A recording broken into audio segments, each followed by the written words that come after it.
لە کۆڵانەکانی سەغزەوە بۆ بڵندگۆی ژنانی جیان. ڕۆژێک لە تاران لە میترۆیەکدا خوشک و برایەک بەیەکەوە دادەبەزن، بەڵام بێئاگالەوەی ئەم دابەزینە دەبێتە هۆی ئەوەی شۆڕشێک لە ئێران گڕ بگرێت.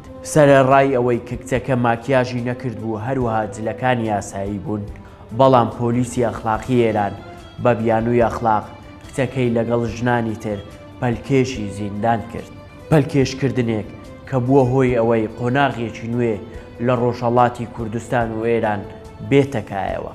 دوای ئەوەی بەهۆی ئەشکەنجەدان لە زیندان دڵی ئەم کچە کووردە لە زیندان لە لێدان دەکەوێت، ڕۆحی باڵ دەگرێت و لە ئاسمان دەنووسێت ژن، ژیان، ئازادی.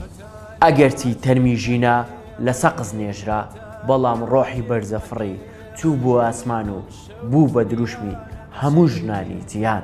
ژینە نەمرد و ناوی بوو بە ڕەمز.